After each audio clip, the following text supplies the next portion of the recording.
In this short video, I'm going to show you how to impose screen time restrictions on your child's device.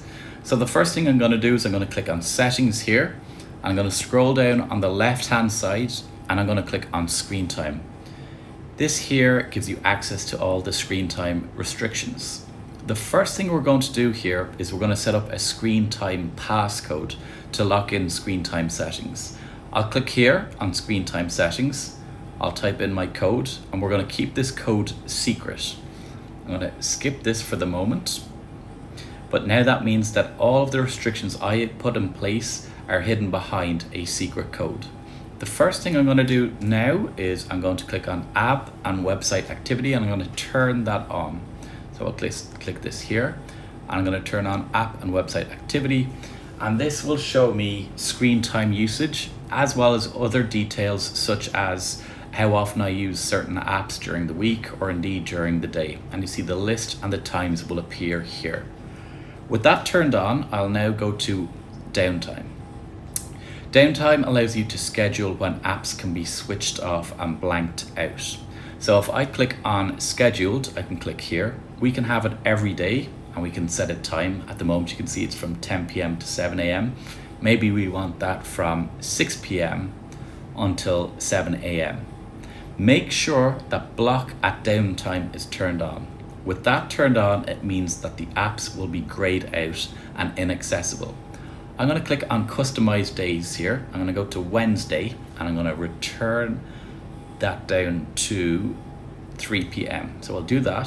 So you can see we're already in downtime now. So you'll see if I come back here and if I go back to my home screen, you will see that the apps are now grayed out.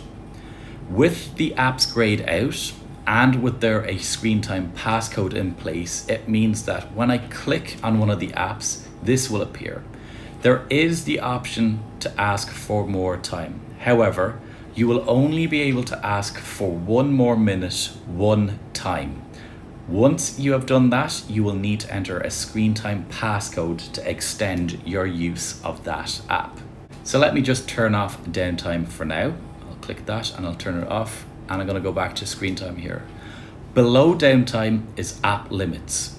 Here you can set specific limits for apps or for categories of apps. So if I want to limit one app, for example, let's put Minecraft in here. I would select Minecraft and I would click add. You also have the option of adding websites here. If I click websites here, I can add a website and I'll just type in the URL. So if I type in YouTube, I can add YouTube as a website. I'll press next, and then you can limit how long your child uses that app in a day.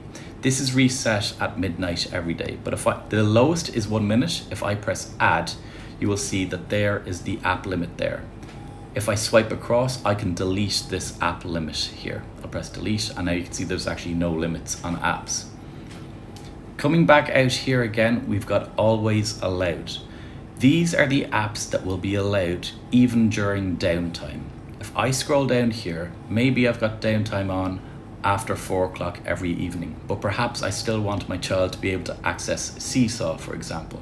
So what I'll do is I'll press the plus sign next to Seesaw, and that means that Seesaw will always appear on the always allowed apps. Let me remove messages here by clicking that and pressing remove. Coming back here, we've got screen distance. Screen distance, when it's turned on, it will give an alert to the user of the iPad that the iPad is not far enough away from the user's face. With that turned on, this alert will show up after 1 minute.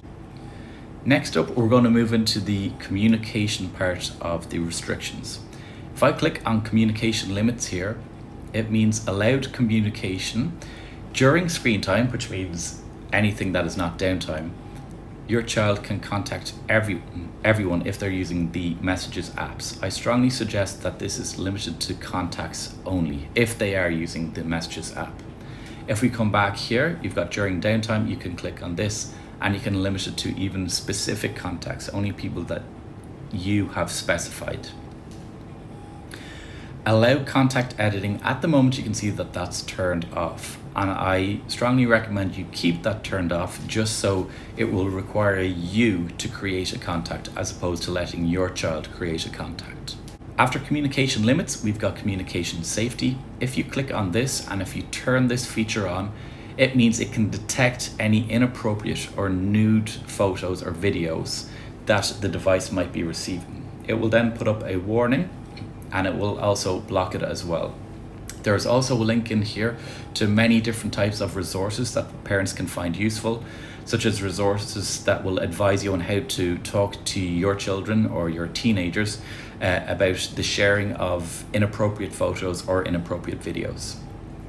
Coming back to screen time here, we have perhaps the most important section, or the section that you will find most useful, and that is content and privacy restrictions. In here, you will see that there are dozens of different restrictions. The first thing to do is to turn this on. Once this is turned on and then there's a restriction put in place, you will need the screen time passcode to turn it off. With regards to iTunes and App Store purchases, if I click on this here, you can see that you can block apps from being downloaded. You can also block in-app purchases as well. When there is a purchase being made, I would always require a password. I'm going to come back outside of here as well, and we're going to go to Store, Web, Siri, and Game Center content. When we click into here, you'll see again we've got lots of different restrictions. The two most important in here, however, are apps. If I click on apps here, this will allow you to control what age of app is allowed to be downloaded. So for example, you might want to limit it to just 4+, perhaps 9+, or even 12+. Coming out of here, we're going to move on to web content. Now, web content is how you will fully block YouTube or gaming websites. You can see you've got three options here. We've got unrestricted, limited adult websites, and only approved websites. With unrestricted, you can imagine that that is the browser allowing access to any website. Limiting adult websites will of course limit many adult websites automatically, but most importantly, it'll allow you to actually create a never allow list.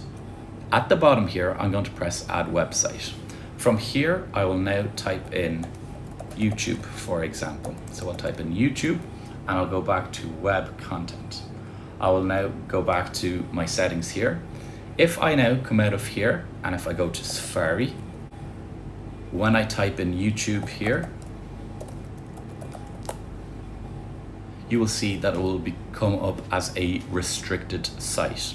If I go back into settings and if I come back out here again, you will see if I go to unrestricted and if I change it back here, if I go back to settings and type in YouTube one more time, you will see that YouTube has now appeared and there is access to it now.